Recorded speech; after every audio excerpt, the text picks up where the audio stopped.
estas propuestas de psicología transpersonal, me dijo algo que me resonó bastante. ¿Qué tal que el éxito solamente depende de que una persona sea madura? ¿Qué tal que todas las personas que son adultas pero que no son exitosas o que no son prósperas en realidad es por inmadurez? ¿Qué opinan ustedes de esto? A mí se me hizo súper interesante porque creo que sí tiene un tanto de razón. Cuando ya te plantean, inclusive aquí, el liderazgo, el desarrollo personal, de alguna manera hace como ese comparativo de que debe de existir una cierta madurez para poder disfrutar de esto, ¿no? O para poder entenderlo. Creo que sí, sí es algo como muy, muy acertado esto. Ella hizo algo que se llama el desarrollo vertical. Dice, cuando hablamos de desarrollo humano, bueno, en su propuesta dice, distinguimos entre desarrollo lateral horizontal o vertical. Dice que lateral horizontal se produce a través de muchos canales, como es la escolarización, la capacitación, el aprendizaje autodigerido y permanente, así como simplemente a través de la exposición a la vida. El vertical dice que es un poco más raro. Se refiere a cómo aprendemos a ver el mundo a través de nuevos ojos, cómo cambiamos nuestras interpretaciones de la experiencia y cómo transformamos nuestros puntos de vista de la realidad. Describe los aumentos de lo que somos conscientes o de lo que podemos prestar atención y por lo tanto de lo que podemos influir e integrar. En general, las transformaciones de la conciencia humana o los cambios en nuestra visión de la realidad son más poderosos que cualquier cantidad de crecimiento horizontal y aprendizaje. A ver, ¿alguien se me cayó? Ah, no, este es Sam. Tessam, ¿cómo es posible? ¿Cómo llegaste?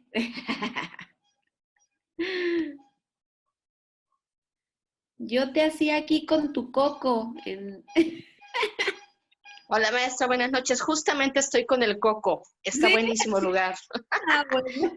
Gracias, gracias. Aunque sea un ratito aquí me conecto. Sí tuve señal. Perfecto, ok. Gracias, gracias.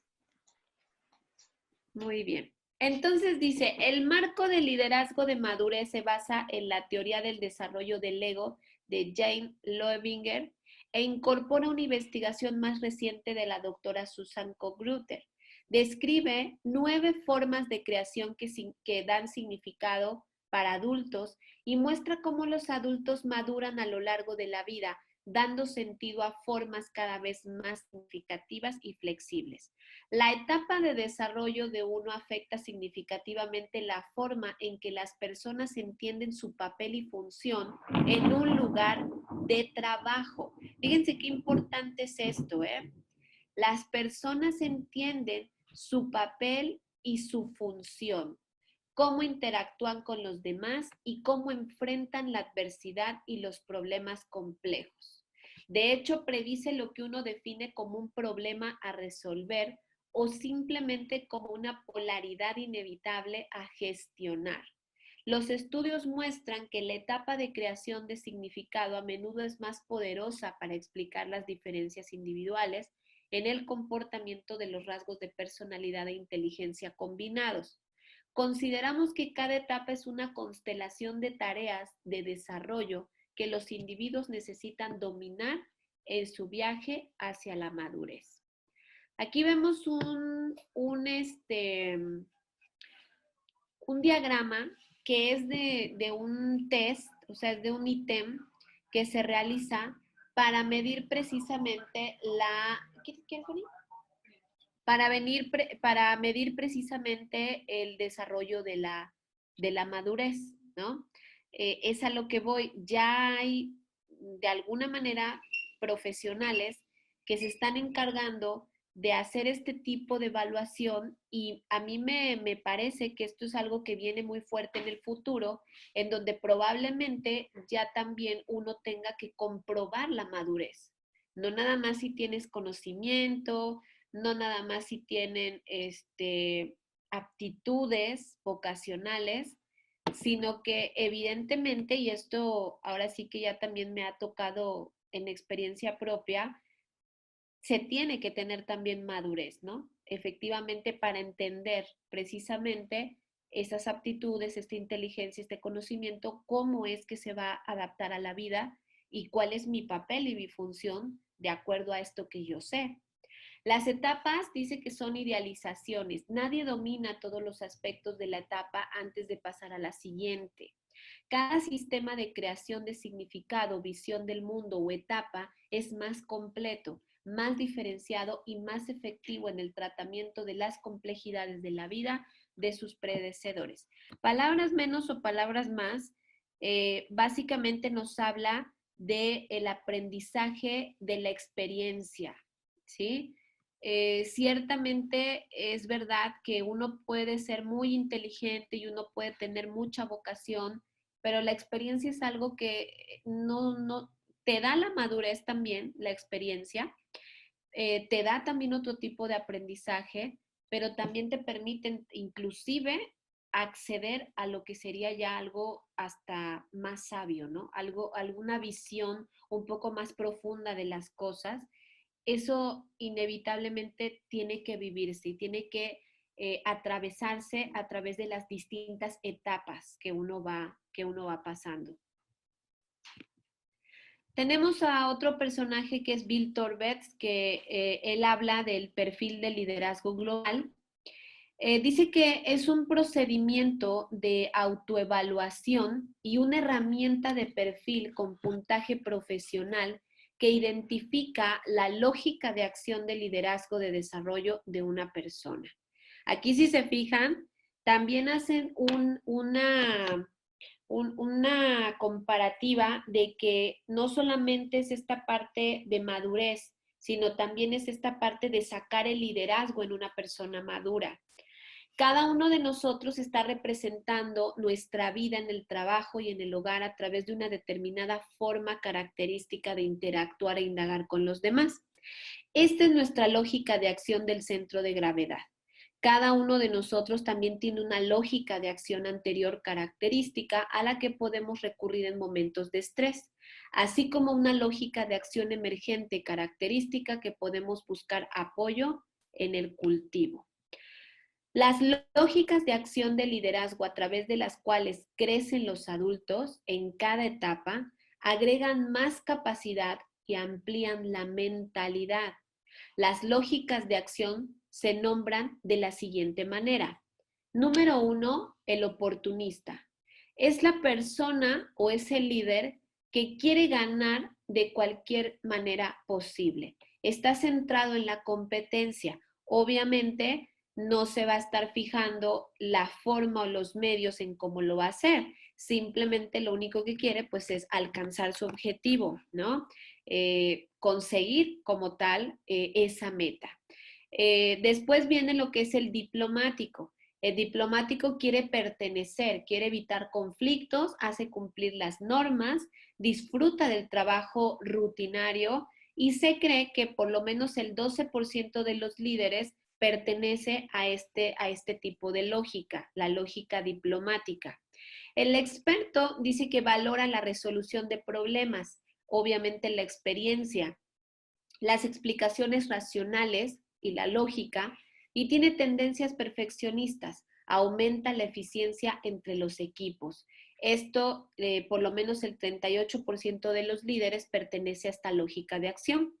Los triunfadores se enfocan en objetivos a largo plazo, acción, logro de objetivos, delega de manera efectiva, gestiona las presiones externas y del personal y exige el bien. Este es más o menos el 30% de los líderes que tienen este tipo de lógica de acción.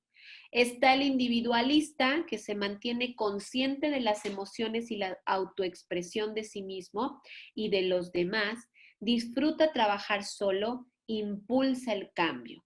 Se dice que por lo menos el 10% de los líderes tiene esta lógica de acción. El estratega entrelaza los objetos a corto y largo plazo, maneja múltiples roles, valora la investigación de acción, apoya el cambio transformacional. Esto es por lo menos el 4% de los líderes. Y el alquímico o transformacional combina la transformación espiritual, material y social. O sea, hace una integración de todo, algo muy holístico, dijéramos, y que bueno, pues por lo menos el 1% de los líderes tiene este tipo de lógica de acción. Este perfil de liderazgo global nos invita a responder a 30 líneas de oración que demoran aproximadamente 1 hora. 3 semanas después recibimos un análisis de nuestro enfoque para la resolución de problemas y da sentido a los eventos. Esto nos ayuda a entender la lógica de acción del centro de gravedad y la lógica de acción emergente y alternativa. Las acciones y consultas de su parte que contribuirán a un patrón de acción más oportuno y transformador dentro de la red de trabajo, familia y sistemas voluntarios. Esto es lo que yo diría que es lo que viene del futuro, porque no creo que en nuestros países todavía esto se esté a lo mejor realizando. Probablemente en Estados Unidos sí, pero por lo menos ahorita en Latinoamérica no creo que es algo que se esté utilizando, pero nos hace mucho pensar que la efectividad laboral, la efectividad de nuestras relaciones, la efectividad en general de nuestro crecimiento como personas va a depender mucho también de qué tan adultos seamos. ¿Qué entendieron ustedes hasta ahorita de qué es ser un adulto? ¿Quién me dice?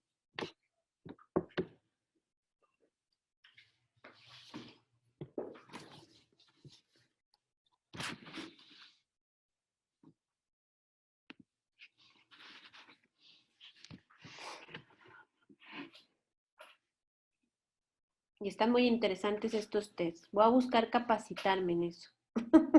Sí. Genial. ¿No? Está genial. Asumir la vida con responsabilidad sobre lo que se quiere y lo que realmente se está haciendo. Conciencia, responsabilidad. ¿Qué más se imaginan entonces o han entendido hasta ahora que es ser la madurez, ser adulto? Tomar excelentes decisiones, ser pleno, responsable, congruente y estar en armonía con los demás. Ok. ¿Y ustedes creen que el éxito pudiera estar relacionado con la madurez? Así como estuvimos aquí platicando Valder y yo.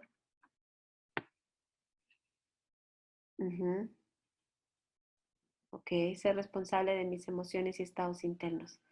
Sí, sí les checa, por ejemplo, que a lo mejor alguien que tenga conflictos con el dinero, con la prosperidad, con el éxito, podría ser una persona que es inmadura.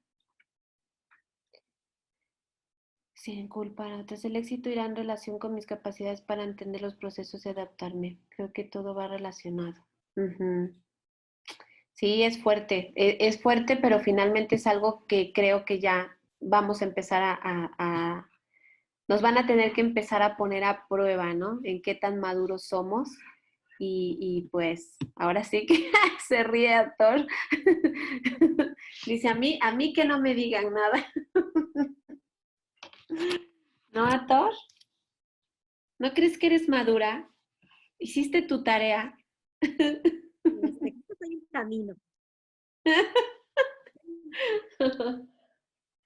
Sí, creo Ya que no me dijeron de la clase pasada en qué etapa se centraron.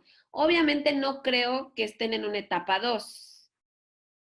¿Están qué? ¿En la 3 o en la 4? ¿Sí? Ubicaron las características.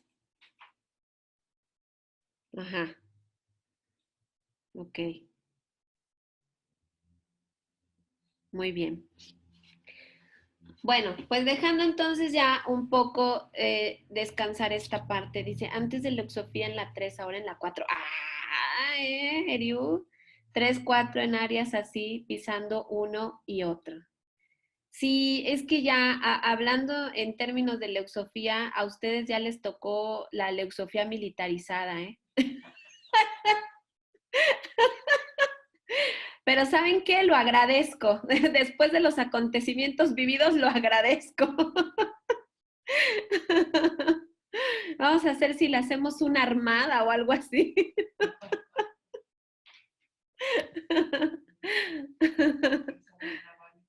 Que salgan navales, dice.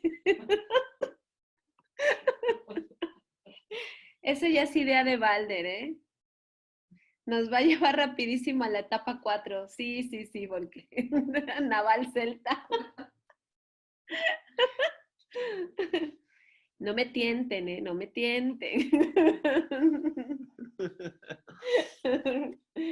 Bueno, vamos a hablar ahora de un tema, hablando de Leuxofía, vamos a hablar de un tema, ya empezamos como clima al menos, sí, sí, sí, sí, ya como que para allá vamos, ¿no? Sí, ya cuando les diga que para iniciarse se tienen que aventar del paracaídas.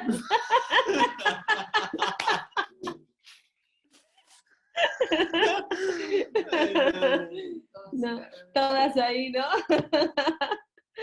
No, no invente. Bueno, vamos a hablar ahora para perder el miedo, sí, no manches. Vamos a hablar ahora de algo que tiene que ver también con la psicología transpersonal, que son las tradiciones psicoespirituales, que también entran, por ejemplo, las escuelas esotéricas, que de antaño han sido dijéramos que como esas pioneras de la psicología transpersonal. Si bien es cierto que la psicología transpersonal no se considera ni esotérica, ni mística, ni religiosa, ciertamente las escuelas esotéricas fueron las primeras en empezar a ver resultados precisamente a través de trabajar el conocimiento y el espíritu, ¿sí? Y eso es justamente lo que se empezaron a dar cuenta los psicólogos transpersonales. William Parsons, entre importantes pensadores transpersonales, como William James, Carl Jung, Abraham Maslow, encontró algunas similitudes, algunas cosas en común. Esas similitudes las clasificó de la siguiente manera. Todos estudian al individuo como un sitio sin religiones o religiosidad. Apoyan la valorización de experiencias místicas personales sin iglesia. Abogan por varias permutaciones del perennialismo. Identifican las capacidades innatas, intuitivas y místicas. Todos desarrollan diversos regímenes terapéuticos psicomísticos y comparten una visión social que consiste en la aparición del Homo Mysticus. ¿Quién me dice qué cree que es Homo Mysticus? Está fácil, está fácil. A ver, Enia. El hombre místico. Ah, ya leíste la lección. El hombre místico. El hombre místico, exacto. Es un término que significa o es similar a humano místico, un tipo de evolución en el que evolucionaremos hacia una especie que experimenta constantemente lo místico como parte de nuestra vida cotidiana. O sea que, volviendo a estas ideas futuristas, precisamente el hombre de Acuario, el hombre acuariano, estaríamos hablando que trascendería de ser Homo sapiens a convertirse en Homo místico, ¿no? Donde ya no nada más es pienso, sino también es experimento toda mi conciencia, todo lo que tengo por dentro, que finalmente es lo que aboga la psicología transpersonal. ¿Qué son las escuelas esotéricas? Dice que las escuelas esotéricas o movimientos de pensamiento tienen un sistema oculto de pensamiento basado en el conocimiento esotérico Oculto y esotérico significa interior, lo que está en el interior. Es decir, el conocimiento no se encuentra a la vista, no lo puedes ver fácilmente. Esto podría deberse a que solo es accesible dentro de la escuela espiritual o porque solo es accesible a través de la experiencia espiritual. Las escuelas esotéricas apoyan y preparan al individuo para la evolución espiritual. Las enseñanzas generalmente incluyen temas como evolución humana, renacimiento y reencarnación, planos de existencia, viajes astrales, habilidades espirituales, dominio personal, dominar el yo, la mente y las emociones, iniciación a los mundos internos. Eso es propiamente lo que se centran las escuelas esotéricas, las escuelas místicas, las escuelas psicoespirituales, que yo lo llamaría los estudios del alma. Finalmente yo lo interpreto como más que algo escolar, es un estudio profundo de ti mismo a través del ocultismo, a través del esoterismo, a través de todas las disciplinas que te permiten conocerte. Las primeras escuelas esotéricas se encontraron en el antiguo Egipto. Hay registros de que datan al menos 3000 años, pero algunos creen que existieron mucho antes. De hecho, por ejemplo, estoy segura de que en Grecia hubo escuelas esotéricas. No se llamaban a lo mejor así, ¿verdad? No tenían como tal ese título, pero los filósofos de entrada instruían precisamente en el arte de conocerte a ti mismo. En estas escuelas se les enseñaba magia, astronomía, astrología, matemáticas, ya entendí ahora todo, ya me están metiendo a mí matemáticas, geometría, filosofía y música, el arte también. El objetivo final de las escuelas era ayudar a los estudiantes a dominar sus mentes, sus espíritus y sus cuerpos. Por ejemplo, vemos que a lo mejor no es tan conocida o tan popular, pero es la herencia que nos dejó Elena Blavatsky. Si alguna vez han escuchado de ella, han leído de ella, pues es una famosa ocultista que escribió cantidad de libros, pero además fundó una escuela esotérica que la podríamos denominar como de la era moderna, que es la teosofía. Precisamente en este tipo de escuela esotérica buscan transmitir un conocimiento oculto que permita que el hombre despierte, trascienda, se conecte a sí mismo, conecte con su magia, etc. Una figura importante también de la teosofía es la ocultista Alice Bailey, que me imagino que la recordarán porque nosotros la hemos mencionado. Alice Bailey fue, por ejemplo, la que escribió el libro de Formas de Pensamiento, una literatura muy interesante acerca de la vibración, acerca de cómo nuestros pensamientos generan formas y esas formas generan una vibración. Y luego ya en magia esas formas se pueden materializar también, ¿sí? Es un tratado muy interesante este. Ella dice que fue una prominente pensadora teosofista y autora.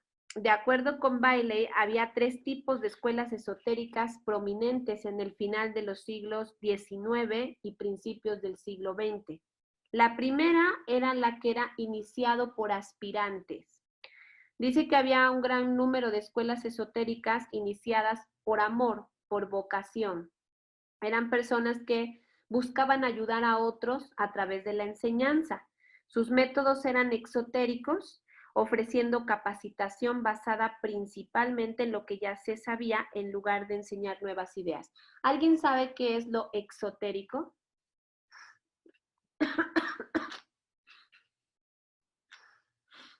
El esoterismo sí entendemos, ¿no? Que es algo oculto, privado, interno.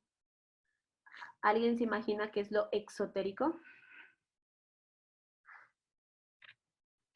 hacia afuera. Ajá. Un ejemplo.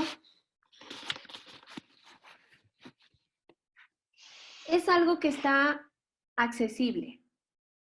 Ujú. Es algo que sobre todo está accesible a todo tipo de personas. Lo esotérico es más privado, es como más hermético, más selectivo, es solamente estas personas pueden recibir este conocimiento. Y lo exotérico es más de divulgación pública, es más así como, vénganse todos al curso de tarot, vénganse todos al curso de astrología, ¿no? Eso es más exotérico, ¿no? Obviamente, tiene que ser diferente tipo de enseñanza. El esotérico puede tener un poco más de filosofía y puede tener un poco más de retos de pensamiento. El exotérico tiene que ser digerible, debe de ser desmenuzado para que toda la gente lo entienda, porque están de acuerdo que no toda la gente entiende a lo mejor las cartas del tarot, ni toda la gente entiende los planetas, ni la carta natal. Entonces, para que yo pueda hacer algo exotérico, yo tengo que como traducirlo a la divulgación. Ajá. Eso es lo que hacían este tipo de escuelas. La primera tipo de escuela buscaba iluminar a las personas a través de algo exotérico. Uh-huh. El segundo tipo eran los iniciados por discípulos. También hubo una serie de escuelas esotéricas iniciadas por discípulos que están aprendiendo a través de su intento de ayudar a su grupo, como enseñar y servir, por ejemplo. Estas escuelas eran menos numerosas en comparación con las primeras. Los líderes se adhirieron más estrechamente a las reglas ocultas y eran conscientes de que también estaban aprendiendo a medida que avanzaban y que el contacto con el maestro tenía que ser frecuente. El tercer tipo de escuela esotérica era la escuela fundada o dirigida por discípulos más avanzados, que eran ya escuelas como tal esotéricas. Esta presentación avanzada se basó en las verdades aceptadas, pero con una interpretación diferente que habrá provocado el antagonismo de las viejas escuelas. Estos discípulos más avanzados tuvieron una influencia mucho más amplia. Muchos en los grupos de mayor edad habían superado las formas tradicionales y se sentían atraídos por este nuevo enfoque hacia Dios y estaban listos también para un llamamiento más espiritual. Los investigadores tuvieron que distinguir entre estos tres grupos: aspirantes que fundaron una escuela de esoterismo para principiantes, para discípulos, aprendiendo a ser maestros, y discípulos mundiales que rompen las viejas costumbres. Esta estructura, por así decirlo, de escuelas esotéricas, pues es algo que también vamos a vivir en la era de Acuario, pero obviamente pues más adaptada precisamente a las necesidades que la misma era nos van exigiendo. La psicoespiritualidad moderna nos adentra al maravilloso tema de darnos cuenta que el misticismo, la espiritualidad o lo que sería Dios se encuentra en el cerebro. Y eso es a lo que nos vamos a enfrentar también en la era de Acuario, a una espiritualidad fundamentada. ¿Sí? O sea, desde esa perspectiva, ya la psicología transpersonal tiene que ser parte de las escuelas esotéricas, tiene que haber una unión entre lo espiritual y lo científico, ¿sí? Se va a producir como tal esta hermandad, se va a producir como esta unión en donde ya no nada más nos vamos a basar en leyendas, en historias, en cuentos o en lo que me imagino, sino que ya tiene que haber un fundamento. ¿Por qué? Porque la misma era exige que haya también un fundamento, algo que respalde como tal esta espiritualidad. Esto es totalmente acuariano, ¿eh? En el siglo XXI ha sido la ciencia moderna, no la ciencia espiritual, la que demuestre la relación entre la psique y el espíritu. La neurociencia nos ha mostrado los cambios que ocurren en el cerebro durante las actividades y las experiencias espirituales, que de hecho, los que ya están iniciados, es un tema que ya vieron en un módulo, me parece que fue en el módulo 7, si mal no recuerdo. Ya es una disciplina que se llama la neuroteología y que justamente está intentando demostrar que las experiencias místicas pueden inclusive ser provocadas, pueden inclusive ser inducidas. Es decir, si antes a lo mejor tú tenías que pasar mucho tiempo meditando para poder recibir una revelación, la neuroteología es como que te va a presentar a Dios y te va a decir, en el momento que tú estimules esta parte de tu mente, en ese momento tú vas a tener tu revelación divina. Qué impactante, ¿no? Oh, Dios. ¿No les parece? Esta era definitivamente está locuario.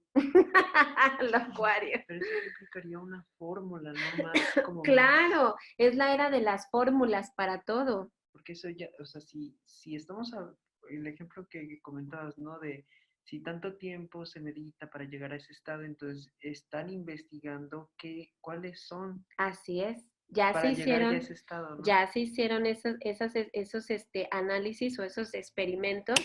Dice que los científicos pueden usar escáneres cerebrales para ver la actividad cerebral durante la meditación, por ejemplo. Pero no solo se pueden medir los efectos temporales, también se pueden ver los efectos a largo plazo. Esto sucede a través de algo que se llama neuroplasticidad y que es súper interesante, ¿eh? De hecho, para todos los que son maestros, la neuroplasticidad es lo que viene. Va a ser lo del futuro. El investigador de neurociencias, Dan Siegel, afirma que la meditación de solo 5 a 10 minutos al día puede aumentar la neuroplasticidad en el cerebro. Él dice que las actividades espirituales cambian nuestros cerebros al fortalecer los circuitos neuronales que mejoran la conciencia social y la empatía, mientras que al mismo tiempo someten sentimientos y emociones destructivos. ¿Qué tal? La tarea que van a hacer para esta semana es investigar cómo funciona la neuroplasticidad, qué es y cómo funciona, para que tengan ustedes una idea de lo interesante que es